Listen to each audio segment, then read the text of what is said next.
جنگ جلولہ حضرت عمر فاروق نے اپنا قافلہ جب روانہ کر دیا تو جنگ جلولہ میں مسلمانوں کو شاندار فتح نصیب ہوئی. اب سنیے جو بات میں بتانا چاہتا ہوں وہ غور سے سننا. جنگ جلولہ میں مسلمانوں کو زبردست کامیابی ملی اور کافروں کا بہت سا مال ہاتھ لگ گیا مال غنیمت کے طور پر.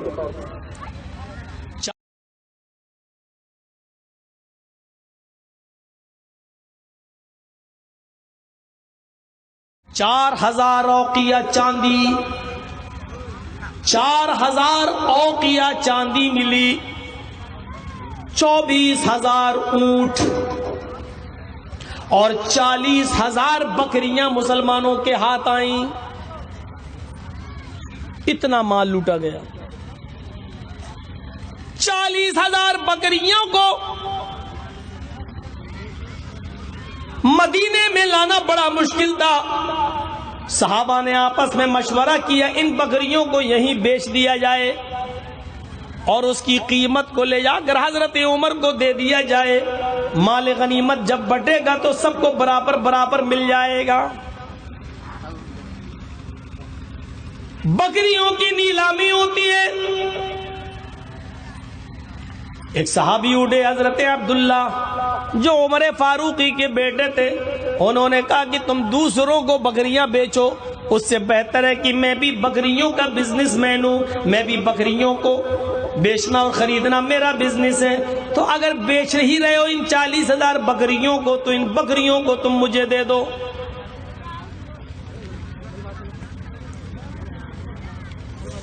معاملہ بن گیا. معاملہ بن گیا لیکن اتفاق دیکھیے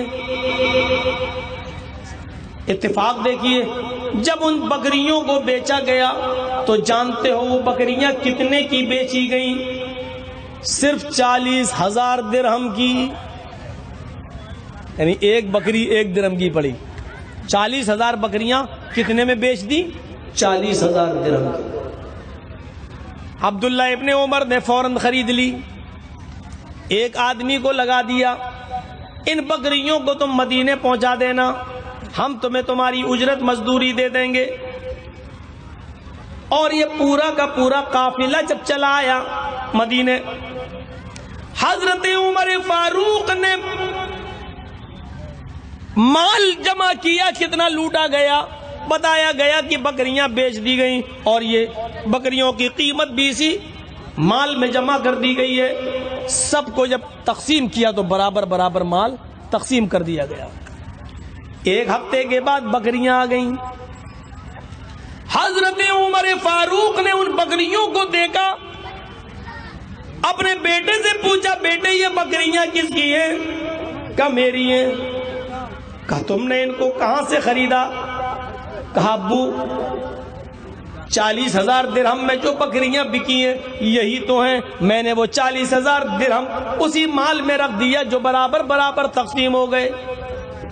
کہا بیٹے یہ بکریاں تو 40000 کی تعداد میں ہیں. کہا ہاں. کہا یہ بکریاں تمہیں 40000 درہم میں کس نے دے دی؟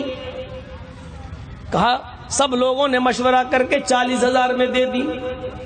فرمایا میرے لخت جگر او میرے بیٹے, ہمیں اللہ کے یہاں جواب دینا ہوگا, ہمیں اللہ کے یہاں جواب دینا ہوگا. اگرچہ تمہیں بخوشی خوشی یہ بکریاں دی گئیں لیکن یہ بکریاں 40000 کی نہیں ہیں, تمہارے ساتھ رعایت ہوئی ہے اور اس لیے تمہیں 40000 کی یہ بکریاں دے دی کیونکہ تم عمر کے بیٹے ہو, کیونکہ تم امیر المومنین کے صاحبزادے ہو. اس لیے کوئی کچھ نہیں بولا اور 40000 روپے انہوں نے رکھ لیے اور لوگوں میں تقسیم کر دیے گئے. میرے بیٹے اے عبداللہ ان بکریوں کو میں دوبارہ نیلام کروں گا, دوبارہ بیچوں گا. اور حضرت عمر نے ان بکریوں کو اپنے قبضے میں لے لیا. جمعے کی نماز کے بعد اعلان ہوتا ہے کہ آج وہ 40000 بکریاں بیچی جائیں گی. آؤ کون بولی لگاتا ہے, کون خریدے گا ان بکریوں کو. اور جمعے کی نماز کے بعد ان 40,000 بکریوں کو لایا گیا ایک میدان میں اور پھر اس کی بولی شروع ہوتی ہے. تو جانتے ہو وہ بکریاں کتنے کی بکی؟ آخری بولی لگتی ہے 4 لاکھ درہم کی. آخری بولی لگتی ہے 4 لاکھ درہم کی. حضرت عمر فاروق نے 4 لاکھ درہم لے لیا اور 40,000 بکریاں اسی کو دے دی جس نے 4 لاکھ درہم دے دیا. اپنے بیٹے کو اسی مجمع میں آواز دی، آئینہ عبداللہ، میرا بیٹا عبداللہ کہاں ہے؟ آواز آئی میں ادھر ہوں. لبیک و سعدیک، ادھر آؤ. بکریاں تم نے کتنے میں خریدی تھی؟ کہ 40,000 میں. اسی 4 لاکھ میں سے 40,000 درہم نکال کر اپنے بیٹے کو دے دیے. بیٹے یہ تم اپنی بکریوں کی قیمت لے لو، یہ 40,000 کی بکریاں دیکھو تمہیں کتنی سستی دے دی گئی ہیں. یہ بکریاں جو 4 لاکھ کی بکی ہیں یہ تمہیں اس لیے 40,000 کی دے دی گئی کیونکہ تم عمر کے بیٹے ہو. یہ 3,60,000 درہم جو بچے ہیں یہ غریبوں کے کام آئیں گے، یہ مسکینوں کے کام آئیں گے. پھر انہوں نے اس کو بیت المال میں جمع کیا اور پھر جو لوگ جنگ میں گئے تھے اس رقم کو بھی برابر ان میں تقسیم کر دیا. میرے پیارے ساتھیوں، حضرت عمر فاروق نے یہ نہیں دیکھا میرے بیٹے کو سستی مل گئی تو اچھی بات ہے، بلکہ اپنے بیٹے سے بھی وہ بکریاں لے لی. انفسکم واہلیکم نارا، اپنے آپ کو بھی جہنم سے بچاؤ اور اپنے بیوی بچوں کو بھی جہنم سے بچاؤ. وَلْتَنْظُرْ نَفْسٌ مَّا قَدَّمَتْ لِغَدٍ وَلْتَنْظُرْ نَفْسٌ مَّا قَدَّمَتْ لِغَدٍ. ہر مسلمان کو، ہر انسان کو غور کرنا چاہیے کہ کل قیامت کے دن کے لیے اس نے کون سی تیاری کر رکھی ہے.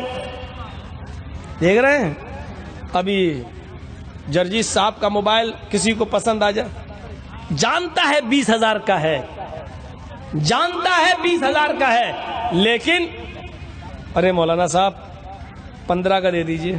اچھا ٹھیک ہے، ہمیں بھی معلوم ہے شو روم سے نکلنے کے بعد اب یہ 20 کا تو بکے گا نہیں، لے لیجئے. نہیں یار، کچھ دن چلا چکے ہو نا. ہاں 15 بھی نہیں دیں گے، 12 کا لے لیں. آپ جانتے ہیں مولوی جرجیس کو ضرورت ہے، وکیل کو پیسہ دینا ہے، کیس ہے، غریب آدمی ہے.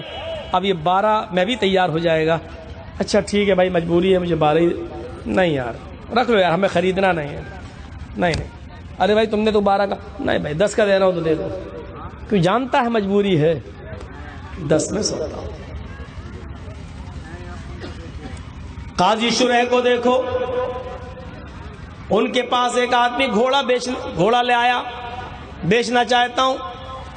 قاضی شریح نے کہا اس کی قیمت کتنی ہے؟ وہ مجبور آدمی تھا. اس نے کہا قاضی شریح سے 400 درہم دے دیجیے. قاضی شریح نے کہا نہیں، تمہارا گھوڑا 400 درہم کا نہیں ہے. اس نے کہا 350 دے دیجیے. کہا نہیں میں اس پر بیٹھ کے دیکھوں گا، چلا کر دیکھوں گا. قاضی شریح جب اس گھوڑے پر بیٹھے اور اس کو چلایا، تھوڑا سا پھٹ چل رہا ہے، واپس آئے اور کہنے لگے سنو تمہارا گھوڑا 400 کا بھی نہیں ہے، 500 درہم کا ہے. 500 دے دوں؟ اس نے کہا میں نے تو 400 مانگے ہیں، اگر آپ زیادہ دیتے ہیں تو آپ کی مہربانی ہے. اچھا ایک بار اور چل کے دیکھوں. پھر بیٹھے اور پھر چلایا، پھر لوٹ کے آئے، کہنے لگے نہیں تمہارا گھوڑا تو تھکنے کا نام ہی نہیں لیتا، یہ 500 کا بھی نہیں 600 کا ہے.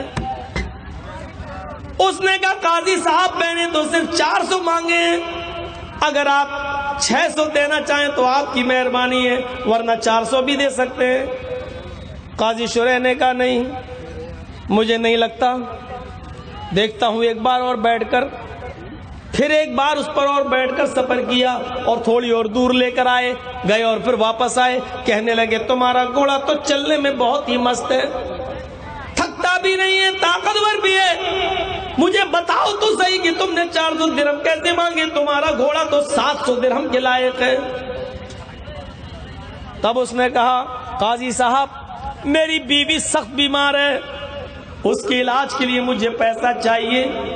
لوگوں نے میری مجبوری کا فائدہ اٹھایا اور میرے گھوڑے کو چلا پھرا کر دیکھنے کے بعد 100 درہم اور 150 درہم سے زیادہ کوئی دے نہیں رہا ہے. جبکہ میں جانتا ہوں، میں نے سوچا کہ 400 تک مل جائے، کیونکہ مجھے اپنی بیوی کے علاج کے لیے 400 درہم کافی ہے۔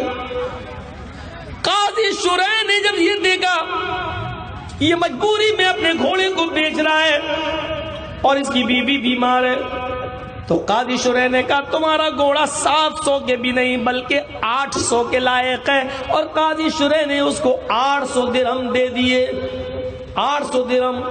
میرے بھائیوں، ہم میں اور ان میں فرق اتنا تھا، ہم لوگوں کی مجبوری دیکھ کر اس کا خون چوستے ہیں، اور اس زمانے میں لوگ مجبوری کا فائدہ نہیں اٹھاتے تھے، اس کی مجبوری سمجھ کر اس کی اوپر سے اور مدد کر دیا کرتے تھے۔ لے تو نے 400 مانگے، 800 لے، تاکہ تم ہمارے برابر کھڑے ہو سکو اور ہماری صف میں آ سکو۔ میرے بھائیوں، یہ وہ لوگ ہیں وَلْتَنْظُرْ نَفْسٌ مَّا قَدَّمَتْ لِغَدٍ، وَلْتَنْظُرْ نَفْسٌ مَّا قَدَّمَتْ لِغَدٍ، جو